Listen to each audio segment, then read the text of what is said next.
Well, hello everyone, and welcome to the Women Veterans Alliance webinar. And this is our unconference speaker series. For all of you that may or may not know, we unfortunately had to postpone our annual signature event, the unconference, which was supposed to take place this October in Las Vegas. But no worries, we will be back in Las Vegas next year, October. But we wanted to make sure that we brought the speakers to you, and we've been doing this since September. And we have two more speakers set up for the rest of this month. So you can just sign up the same place that you did before, womenveteransalliance.org/webinars, and sign up for our next two webinars as well. And if you're not following us on social media, feel free to do so. And also to make sure to subscribe to our YouTube channel, where we have all of our webinars for the Unconference Speaker Series, as well as other webinars and some great content and some TV interviews. So I don't want to take up the time because this is all about William. And William, we've known each other for several years. He's been a great supporter of Women Veterans Alliance. He's also a veteran, so that's always a good thing. But I was reading your bio, William, and I know you're down there in Southern California, but you're involved with a lot of organizations, which I feel you speaking on networking is probably very important, because you do need to network with all these different organizations. So without further ado, William, I want to turn everything over to you. And again, thank you for your continued support. Awesome. Thank you, Melissa. Well, hello. And I look forward to today as a way of helping whoever will be joining us in this unconference speaker presentation to be able to share some secrets that I've learned over the years as it relates to networking and as it relates to being able to grow your own personal career or your business, depending on what relationship you have there. And also just for your own personal success, your own personal well-being, and your growth as a human being, to be able to effectively communicate and effectively network. In other words, be in a social environment and be able to not only be extremely confident with who you are as in many of your cases as women veterans, but also just as a human being. And I've learned a lot over the years, and I want to share some things. Some of it will be a little tongue-in-cheek. I hope you find the humor in that. I think when God was passing out humor, he kind of left me behind. So I'm going to do the best I can to present some in a fun way. And one of the things that we'll talk a lot about is how do you network in a business environment, and just kind of translate that into other environments. It'll be kind of the same as you see. I'll try and make some other examples. So Melissa alluded to the fact that I was involved in a number of organizations. So I would just like to kind of give you that background as to how I get the privilege to be able to speak on something like this. I would consider myself to be a subject matter expert in networking, and that basically comes from my involvement when I started my business back in 2004, the very first organization I joined. As a matter of fact, I actually joined before I finished the paperwork to start the business, was an organization called BNI, Business Network International. And I would say that they have cornered the market on networking, but I learned from the very beginning how to effectively network. That translated into later on in 2009, when we changed our business model and moved into the government sector. It became all about conferences. And then I became a speaker on the national circuit for the Department of Energy and the Department of Defense. And I would go around the country speaking at small business conferences. And so later on, then I got more active in the organizations that I actually was just a member of. The first one was the Elite Service Disabled Veteran-Owned Small Business Network, or called Elite SDVOB Network. I was the vice president for 4 years in Los Angeles, and then became the president of the Los Angeles chapter of the U.S. Veteran Business Alliance.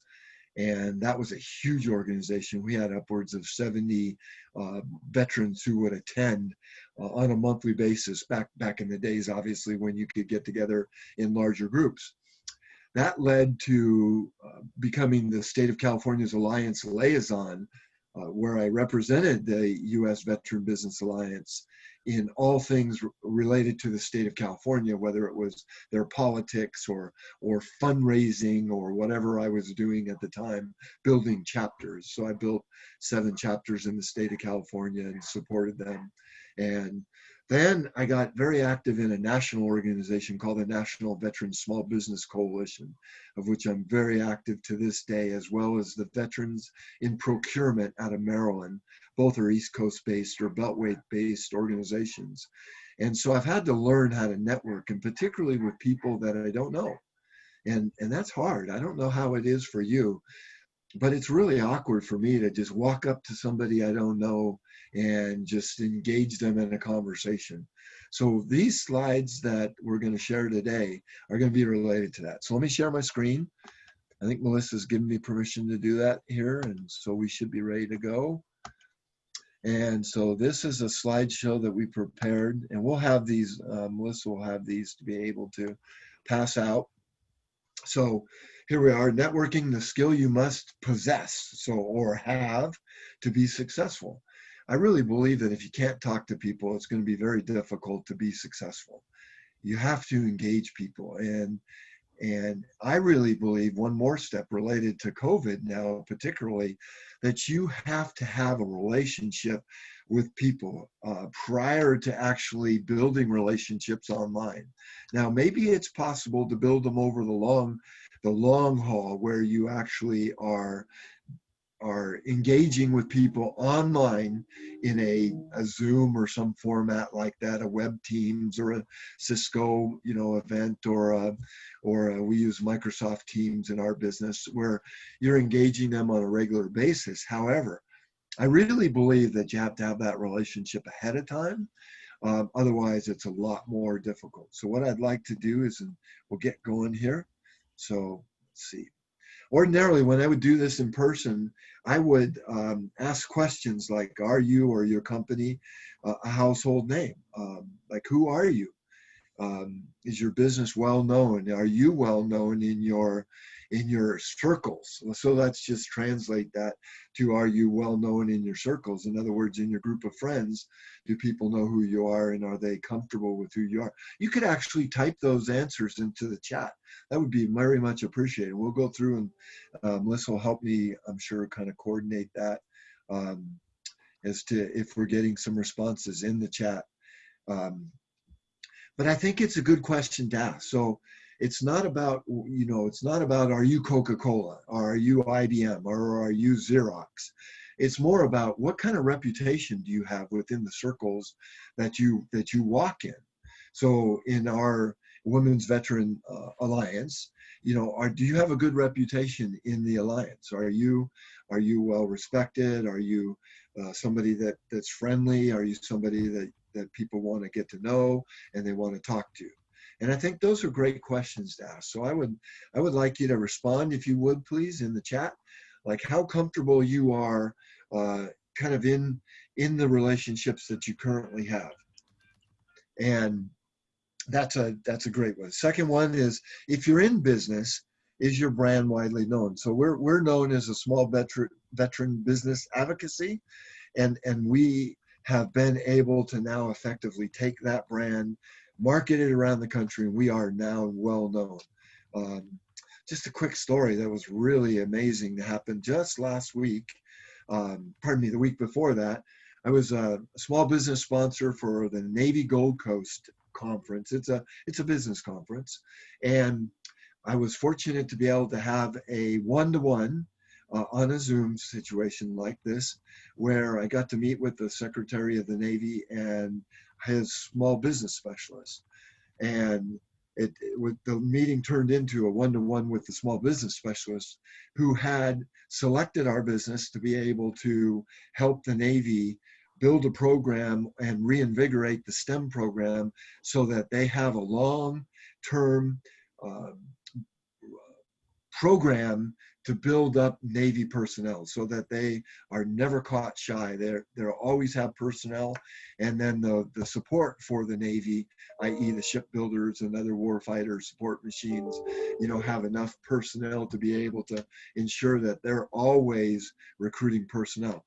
And so he wanted to talk to us about that. And it's possible that relationship that I had for 1 year prior to that, I had been working on it all year long, could turn into a very, very lucrative position or opportunity for us. So that's the value of building your reputation and your brand within the sectors that you're walking on. A couple other questions that I ask is, if it is, do people come to you? In other words, are they looking to you to either share with in a way that, wow, you make me feel so comfortable when I talk to you, or every time I talk to you, you have a resource that you can share with me that's going to help me in whatever dilemma I have, or you're such a good listener, I really enjoy talking to you. And that's the way that I want to be remembered. And personally, I have to work on those skills all the time, because for me, they don't come easy. When soon as somebody, and I'll openly confess this just because I think we're in a friendly veteran environment, but one of the things that happens to me, as soon as somebody calls me a subject matter expert, it's like it goes straight to my head, and I start feeling like, oh my gosh, okay, so now I got to act like a subject matter expert. No, what I really want to do is I want to be there for them, and I want to be there and help them. And that's the way I've tried to build my business. And that's where we're going to kind of go with this presentation today. The third one is and I've kind of alluded to this, that you can replace industry with whatever sector you're thinking about as we've been talking. Are you a leader within your sector? So if, say you are, let's go back into our military days. Say you're a squad leader, say you're a platoon leader, say you're a company commander, whatever it might be, right? Are you that kind of a leader now within the sector you're in? So in my case, as a veteran advocate and being a leader in many different facets, I have to ask myself, am I acting like a leader? Is it about me, or is it about the people that I'm leading and serving? And so that kind of leads into something that I just like to share with you. Most of us have learned this before, but if you want to be a good leader, then you have to be able to say, I've walked a mile in somebody else's shoes, right? Or 2 miles. So I really can empathize with where you are in your particular journey in life. And when people, John Maxwell has a great quote that I love to share with you. And it says, people do not care how much you know until they know how much you care. And so I've always tried to be a leader in a way that shows, first, that I care, and then secondly, that I have some knowledge that I can share with you, right? But you don't care about my knowledge until you really understand or are able to really understand in a very sincere way that I really care, right? So it's about caring first, and then it's about the knowledge. So one of the things that I've tried to do when I share in a business environment is talk about how, when we're in business, that we've all been at certain stages of business. And I completely understand. I completely understand what it's like to struggle with payroll. I completely understand what it's like to wonder, wow, where is the next opportunity going to come from? I certainly understand what it's like to know, okay, how do I hire, in our case, our 5th employee? How do I, or I can understand what it would be like if that number was 100. So I really want to be able to understand what it's like to be with other people and have them understand that I care. And so I think I call these things golden nuggets. So I would like, if you're taking notes, I would like you to actually write down that the more that I care about other people, the better leader, the better individual, the better, and the more successful of a person I'm going to be. If I'm thinking only about myself, then I'm only going to get what's good for me. And, you know, that might be enough, but it may not be. And if I ever need help, you know, people may not be available for me because I never demonstrated that I cared about them first. So that's our first golden nugget on this first slide. And then I think I want to share on our bottom paragraph there, we have a comment that says, um, if you are this kind of person, do people come to you? Are you someone that can be trusted? Are you someone that can be um, have confidence that if what we say to each other is going to remain confidential? You know, that is very important, because if I'm going to build a great relationship, then I can't be talking about that relationship with everybody else. You know, in my case, sharing the story with the Navy, that's a different story, because if we are so fortunate as to be able to get a contract, that contract will be public knowledge. I mean, so it's not like I'm sharing anything. As a matter of fact, I'm going through a business school right now, after years of teaching them, to work on my own business. And one of the things that the school is helping me do is to work my way through all of the facets of what we are going to be looking at should the Navy award us a contract. So I've had to be really open and transparent and say, like, this is bigger than anything I've ever tackled before. And what do I do if this happens? What do I do if this happens? How do I prepare for this? So I think, you know, I'm going to throw one more golden nugget in here. Um, and it's based on a level of comfort, you know, kind of in your own skin, if you will, but it's about being transparent. So if I have this group of people that I really enjoy being with, can I be transparent with them? And I think that's something that I would really encourage you to do. You don't have to be transparent with the public. That's not what I'm saying. And certainly not on Facebook or something. But can you be transparent with a group of women veterans, maybe 2 or 3 of them that you really like and trust, right? And then that leads me to another golden nugget. If you happen to be in business, or you're a salesperson, or you're in a relationship with people where you need them to do something that you ask them to do, here is a great golden nugget. And then we'll move to the next slide. And that is that people do business. So replace business for whatever it is for you. But people do business with people they know, they like, and they trust.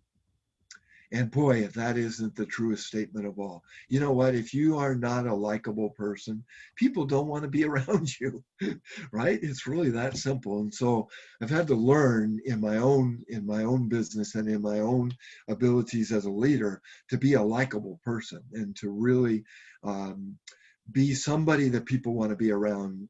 And the way that I've chosen to do that, because I'm not a gabby person until you get me in front of a mic like this, but one of the things is that what I have tried to do is I have tried to be that go-to person that can provide an unlimited amount of resources to help somebody. And that's kind of how I've approached it. And for me, that was a very comfortable way to do it. Okay, let me figure out how to go to our next slide here. Hopefully I Hey, can just, William, if you want to yeah. check the chat, we've got some comments in the chat. Oh, okay, great. Let's see, where's our chat? Find the chat here. Oh, just participants, right? And then, wait, Melissa, how do I find the chat? I'm sorry. Yep. It's not on my toolbar here.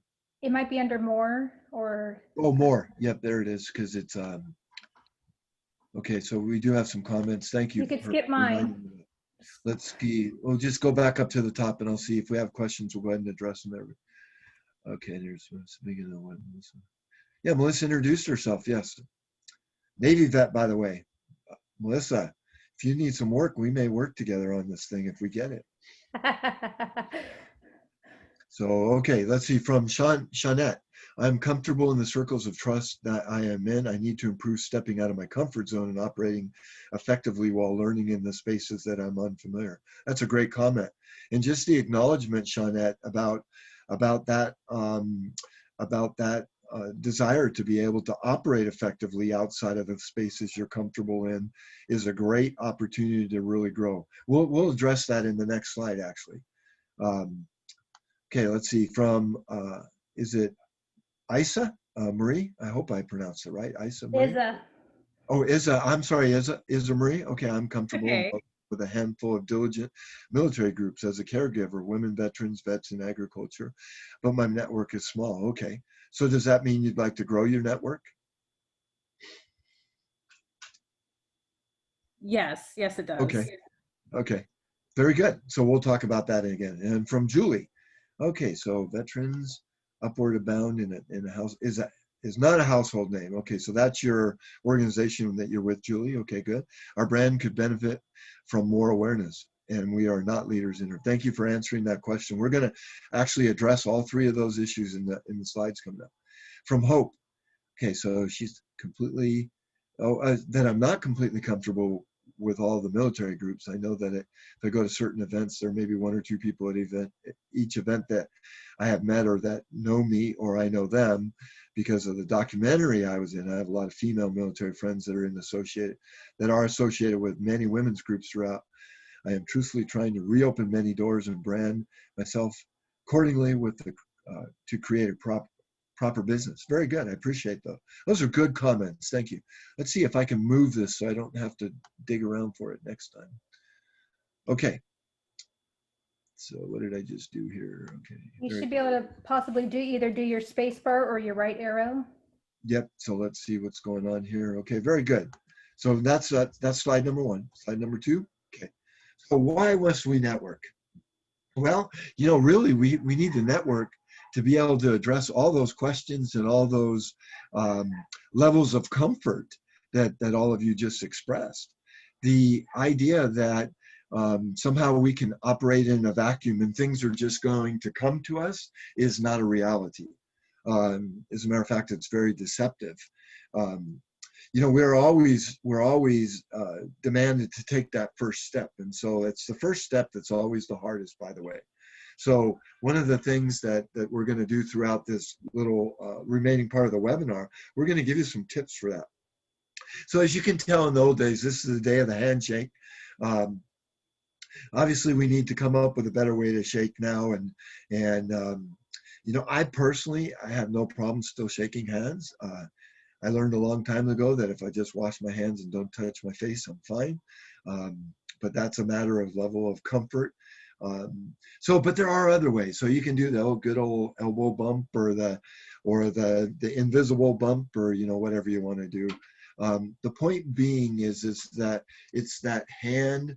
Pardon me. It's the face-to-face contact that you're working on that allows you to be able to identify with somebody and begin building that relationship. So here's our next golden nugget, which is really interesting. Do you know that you have about 11 seconds to create that first impression? So people are going to be evaluating you whether you know it or not. And that's the scary part. They're going to be evaluating you. Do I like this person? Do I feel comfortable with this person? Is this somebody I want to keep talking to? They're making that decision in 11 seconds. That's kind of a scary thought when you think about it. And so using that and that was number 5, right? I'm going to write these down because I always forget what number I'm on. Number 5 was the 11 seconds. Okay, good. And then when you have that opportunity, there's another golden nugget right on the heels of this that you want to, and this is sort of that tongue-in-cheek part I talked about at the very beginning. When you show up in a relationship, when you show up in an opportunity to meet somebody that you don't really know, and you're getting that first 11-second opportunity, one of the things that's really powerful to remember is that you want to show up looking good, acting good, and smelling good. Now the smelling good probably is the part that I'm trying to add some humor to, but you'd be amazed at how many people don't really do a double check on kind of how they look, how their appearance is, how their breath is. Do they got a piece of broccoli in their teeth? All kinds of things. All of those are distractions from being able to really put the best foot forward and give me the opportunity to say, this is somebody I really want to spend some time with, and this is somebody I want to get to know at a deeper level, at a more relational level, at a level maybe leading to business, if in my case, where I want to do business with somebody, or I want to ask them for money, for the alliance, or I want to ask them to be able to commit to a leadership position, whatever it might be. You know, this Navy opportunity that we could potentially have is huge, in that we may be going to nonprofits all around the country and vetting them to see if they can handle selecting and distributing funding for STEM programs that meet certain criteria, for example. And so we're going to have to be able to build relationships with people, and then I'm going to have to build it in such a way that they feel accountable. So what I'd like you to put in the chat now, if you're comfortable doing that, is those 3 bullet points. How are you doing on that? Do people know you, like you, and trust you in the circles that you're in?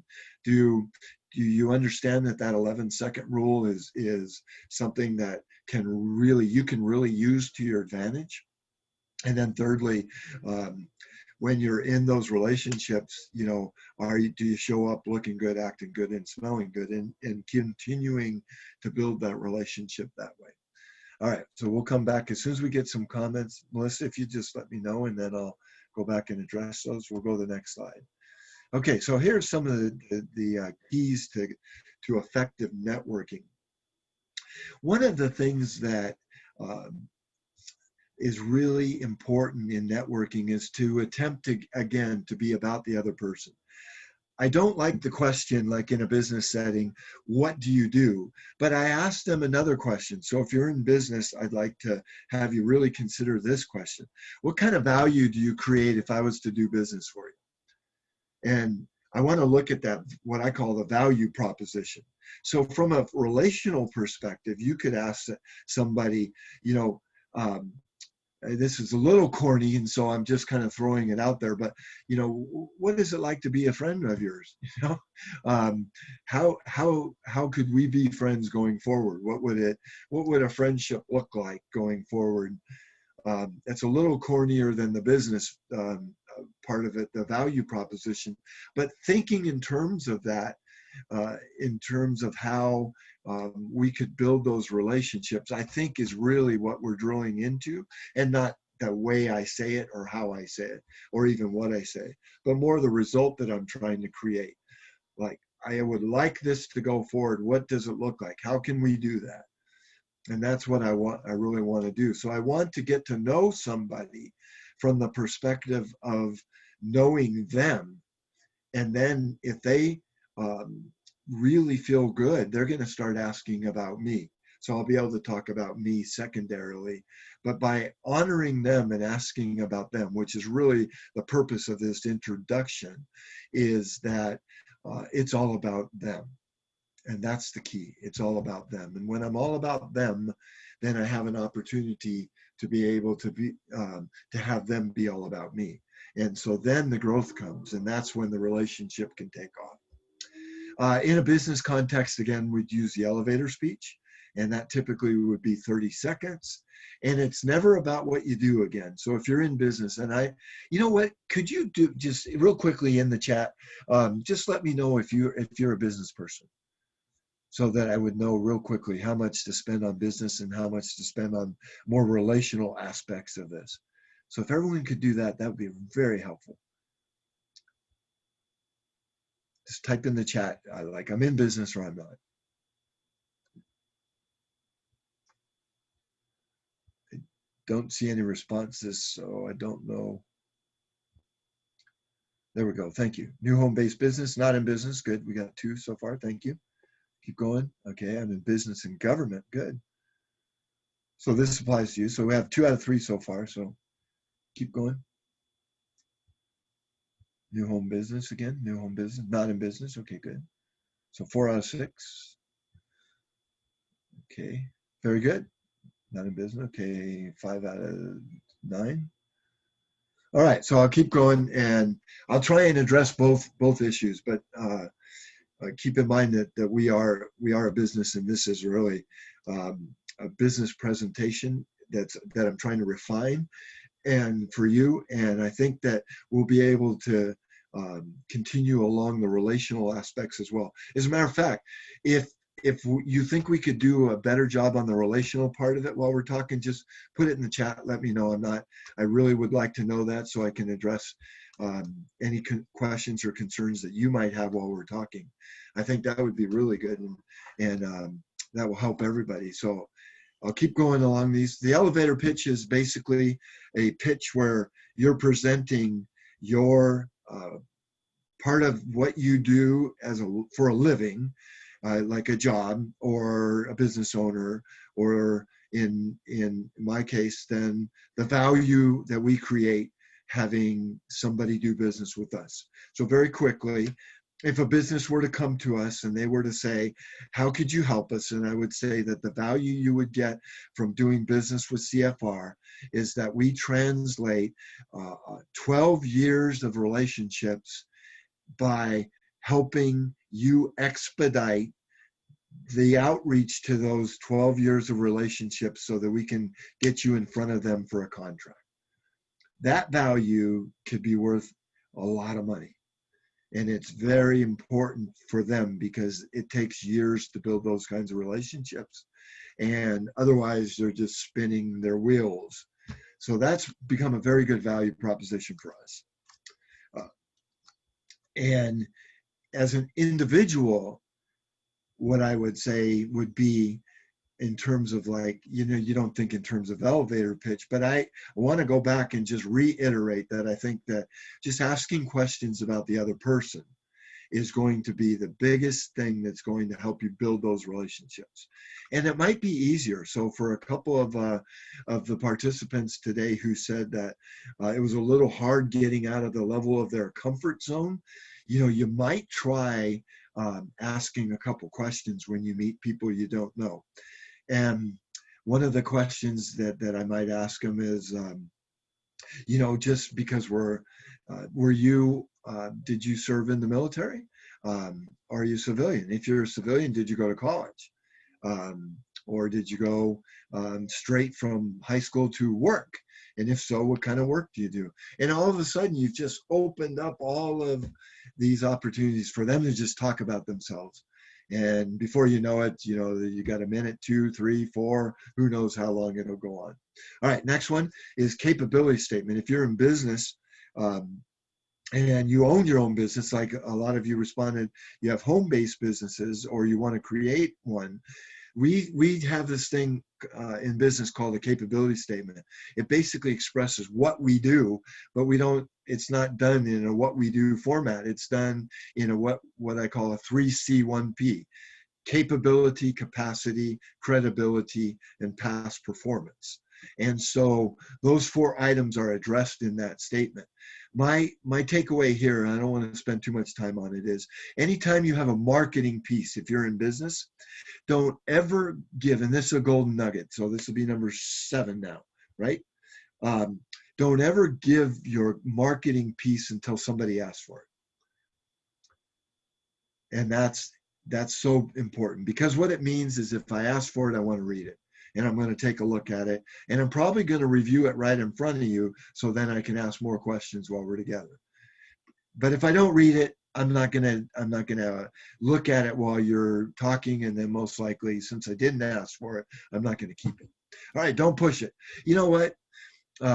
Relationships don't always just blossom from the first 11 seconds. But if I've expressed an interest in meeting with you again, or if in my case, a contracting officer says, I'd like to set up a meeting to meet with you again, that's perfect.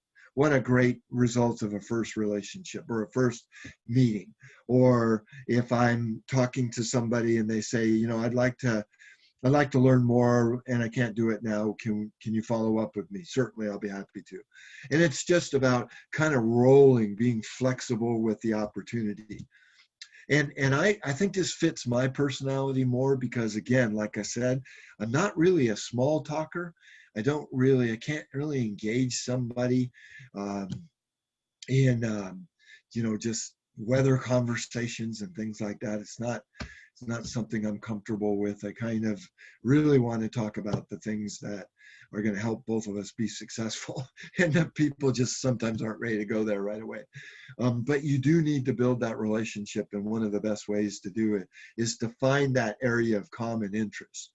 And so I have another little war story here. I was at a conference years ago, and And I met with a guy that was a supply chain guy for a large business. At that time, we had a supply chain company, and he said I looked like a guy by the name of Jim Cott. And I don't know if anybody knows baseball, but he used to pitch for the Minnesota Twins. And so we only got 10 minutes for these events. For 10 minutes, we talked about Jim Cott. And I just happened to know who Jim Cott was. So fortunately, I was able to talk about it. Do you know what? We never talked about business. I had to set up another meeting to come back and actually talk about what their business did and how I might be able to help their business or vice versa. And so that was pretty interesting. And so I had his card, and so we did some follow-ups. All right, next slide, and then we'll go. All Hey, right, William, can I interject real quick? Yeah, please. So one of the things to it, having wrote a book on this and work with people, a lot of times when nonprofits, they think of business, they think it doesn't apply to them. So if you run a nonprofit or part of a nonprofit, all of this applies to you. And when we say because nonprofit, you are a business. You do have a business card. You do have marketing materials. You do have to network.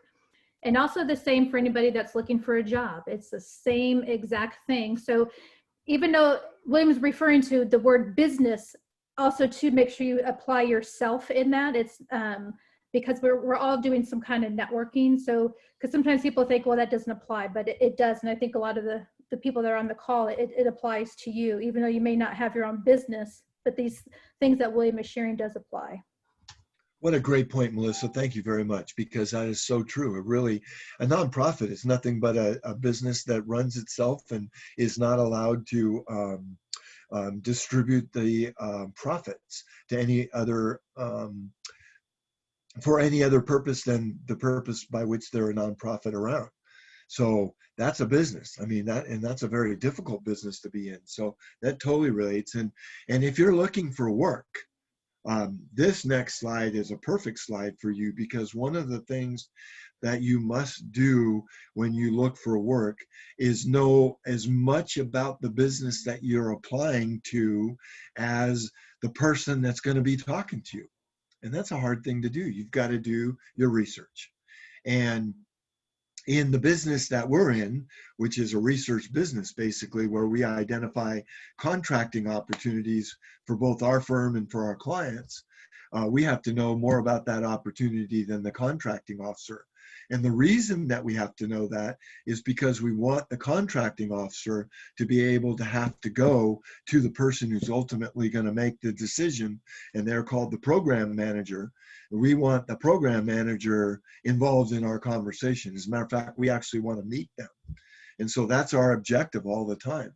So research is way beyond imperative. I mean, it's so crucial to an effective relationship. It's so effective, or so important to an effective networking opportunity, because one of the things that I've learned to do is, because again, I'm not that small talker, is I've been able to go to people that I'm networking with and to say, I understand that you have been attempting to mitigate this problem, or that your organization has this area of difficulty, or that you've had hiring issues in the past, or whatever it might be.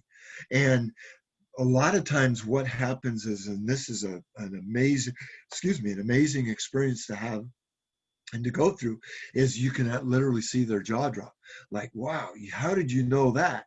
And then all of a sudden, I've been able to engage them, and they've engaged me. Well, how do you know that? Well, we did some research on your, in this case, government agency, and we realized, the last several RFPs you've put out have been trying to address these issues, and you keep putting them out, and so obviously you're not getting it addressed. Or I was at a conference, and your agency chief was speaking on this subject and said it's an issue, or whatever it might be. But whenever you can through research, be able to say, I know that this is an important issue to you, and I believe we might be able to help you with that. And then all of a sudden you've got some really good opportunities.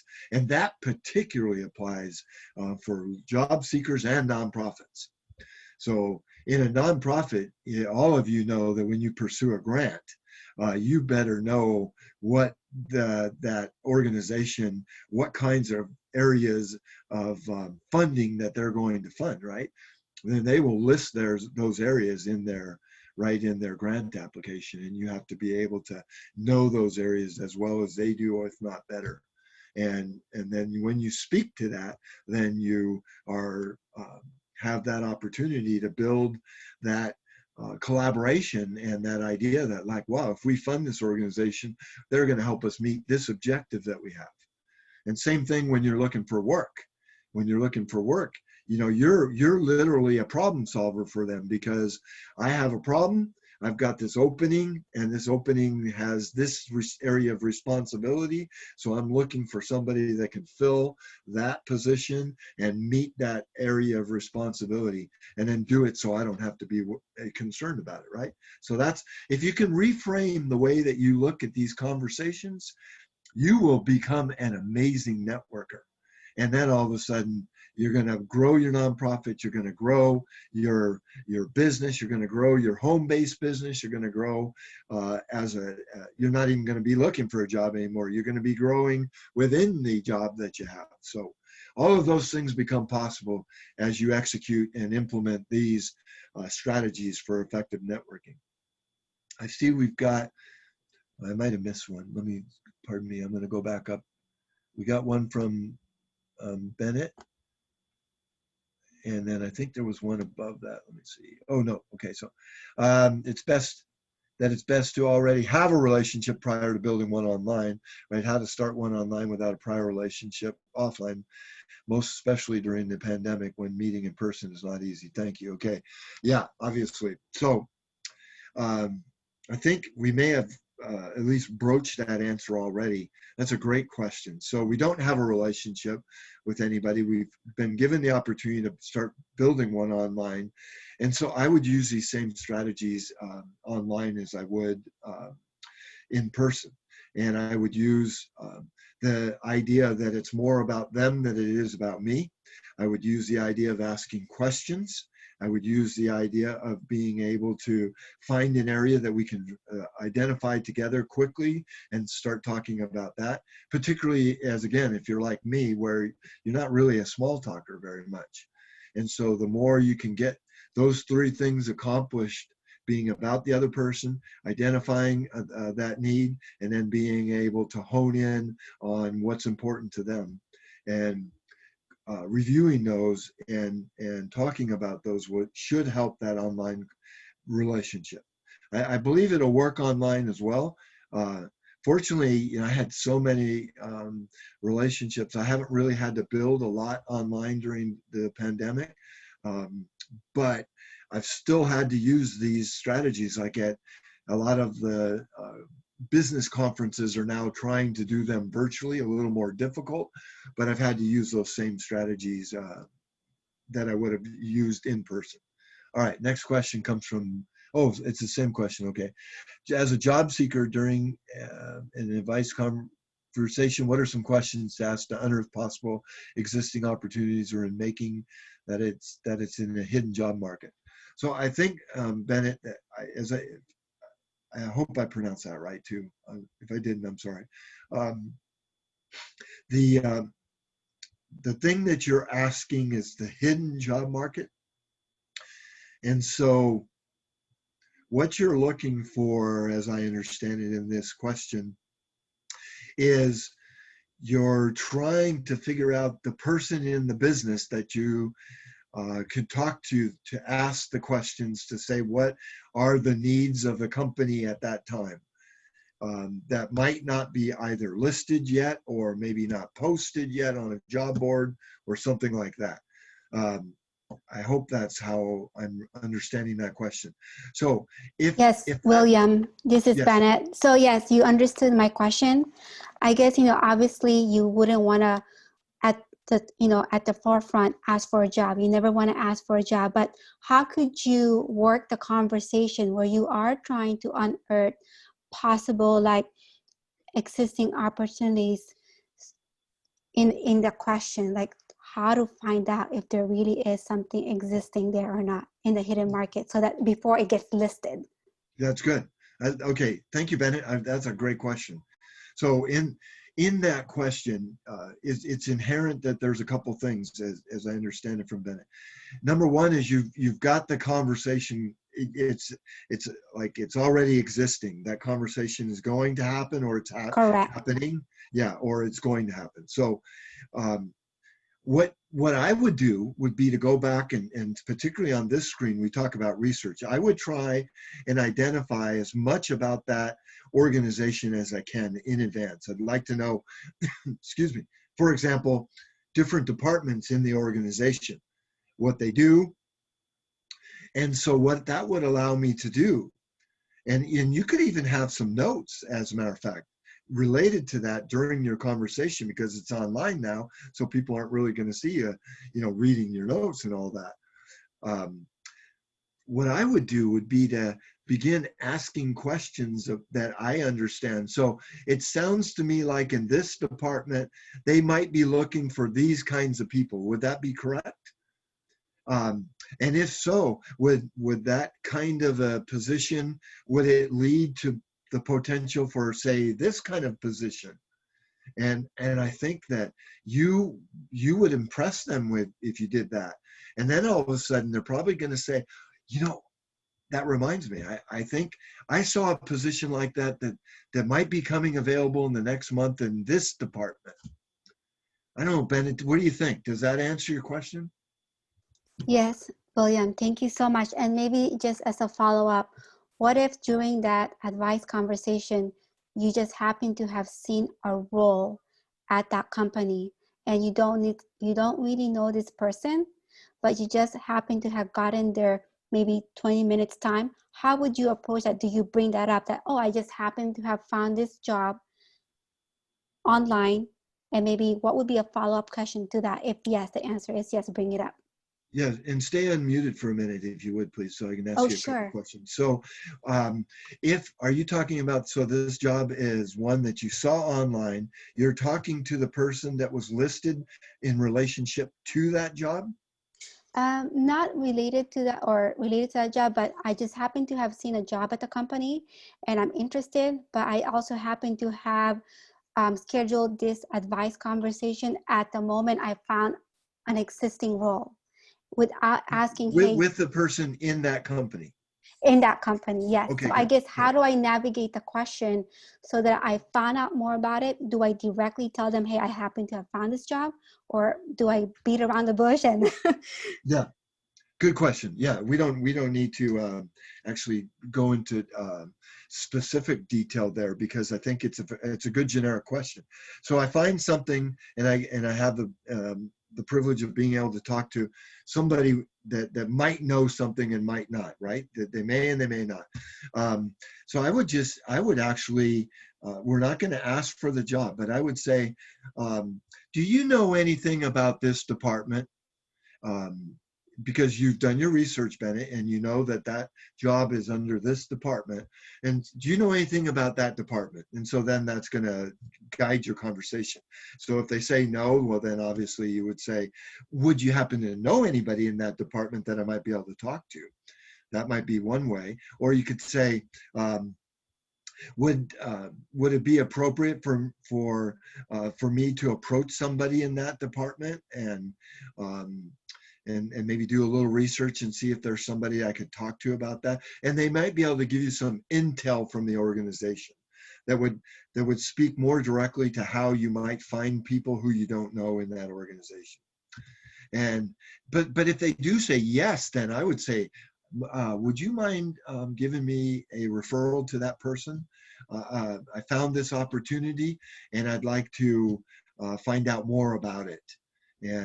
And that, I would think that asking, we call that in our business an RFI, and a request for information, where I'm always looking for intel, right? I'm trying to gather intel about it as opposed to actually applying for the job or speaking directly to the job. I'm trying to learn more about it, and people are always willing to talk about things on that perspective. But then as soon as you get into the conversation about the job, it changes the conversation. So at that time, you'd have to be ready to say, I'm the perfect person for this job. So I hope that helped. William, absolutely, that helped. Thank you so much. My pleasure. So I think we're getting a little short on time. Melissa, I got a couple more slides that I really want to cover here. Let's. We got less than 10 minutes, and I want to make sure too you get your contact information out there as well, so that when people want to follow back up with you after, absolutely, they can do so. Okay, so I kind of talked through this, and like I said, the slides will be available. Melissa will make them available. You can do all kinds of things depending on who you're researching, but here's just a couple of ways to do it, and I'm sure most of you can research. And if you don't, when you get the slide deck, these will be available. Okay, so what's next? Follow up. Golden nugget number 8, and this expression you probably heard before, but it is very much worth repeating. The fortune is in the follow-up. So it's very important that we follow up with the people that we've met with. I am not so good at that, but at least my team is, and they do it. And so I just give them the contacts, and they send a note out on my behalf, which is important. Even better, if I could personally do it, it would be even better. One of the things that, I'll give you the level. Email, obviously, is easiest. Phone call, kind of easy. Personal note, the best. There's a program, and if you're interested, I'll find it. I can't remember what it's called right now. But there's a program that will actually just type in the handwritten note, and then it sends a card that you've selected for the follow-up. It sends them the card with the handwritten note and your signature, just thanking them for the opportunity. Okay.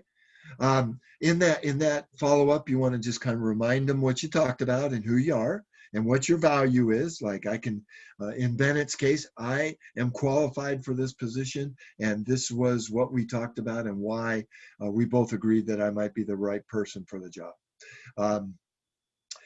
You might also find out if there's something simple you might be able to let them see who you are and what you can do.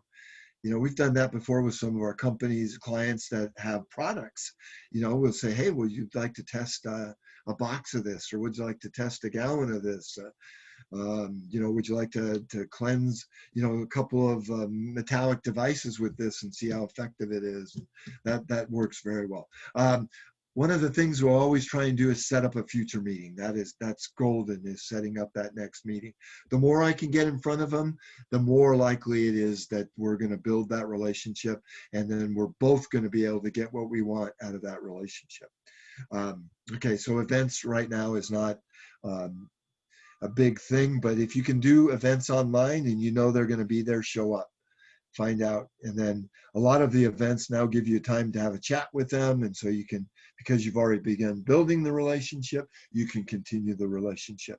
So use the resources that are available to you now to continue to do what you've already started to do and what you're going to start doing as a result of this little webinar, and what you're going to do in terms of pursuing job or your new home-based business. Okay, so this is a little bit about why we're doing this. One of the things that you want the person to become a champion on your behalf. So in Bennett's case, that person I talked to, I want them to be my champion. I want them to give me a referral. I want them to give me a good reference. I want them to be able to set up a meeting. You know, I mean, I want them to champion me, right? That's one of our goals. So that's a huge accomplishment if we're able to do it. Okay. Some of the issues with networking is that people don't often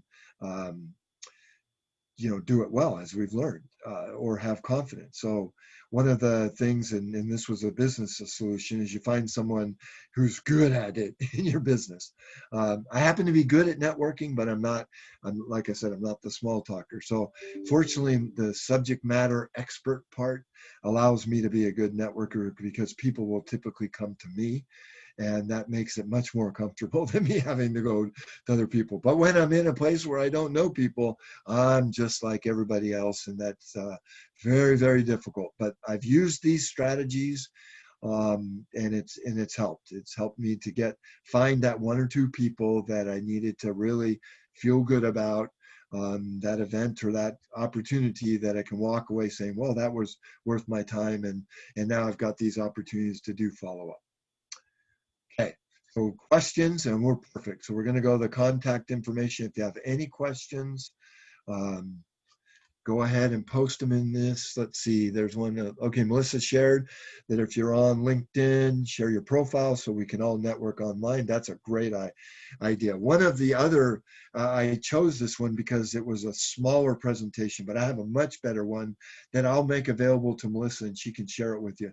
It's about 18 slides and it's a little more tongue-in-cheek, but it's specifically related to business and to networking at conferences and trade shows. We're in a network of social online networking right now. LinkedIn is valuable if you are either a business or an executive. If you're going to be a home-based business, I'd say Facebook is probably the biggest one for you, or Instagram, right? Or Pinterest. Women business owners seem to do very well on Pinterest. So you might check those out. Having an online presence in today's day and age, including all of those profiles that I just mentioned, but also a website. Have a good website. And I know this might be difficult for many of us, but if you don't just throw the website together, you have to build a good website. And don't hire Uncle Bernie, who's retired or whatever. It's just not going to work. You really have to invest in a website. We just went through a $15,000 website renovation in our firm, and we already need to make changes to it. And so I just learned, wow, I thought that was going to be robust, and now all of a sudden we've got to add some more stuff. That's something that I would very much recommend. If you're a home-based business, have a great website. If you're looking for work, and another golden nugget here for online networking is never mix your profile. Never mix your personal, like who you are and what you're involved with personally on your business sites. So business and let's say your politics, your faith, your relationships are all separate from what you're on that particular forum to do. So for me, my LinkedIn profile is all about business. And you won't ever see anything personal on there at all, unless it's veteran focused. So occasionally I'll support some veteran VSOs that are unrelated to business, but that's so much a part of who we are as a business that it's okay. But I mean, I never throw out my political beliefs, my faith beliefs, my personal beliefs about anything on a business website, on a business forum, social online forum, okay? It was a pleasure being with everyone. I really enjoyed that. Time goes so fast, and I have it's like I have so much more I could share. We actually have a business one that, like I said, was longer. It's about a 4-hour presentation that we've consolidated in as few as 90 minutes, but I knew I couldn't get it done today. So I really want to thank everybody. It doesn't look like there's any more questions. So Hope posted her LinkedIn site. Great, thank you. All of you can go to mine since Melissa put us on there, and I'll connect with you. And then so Melissa, I think I'm done.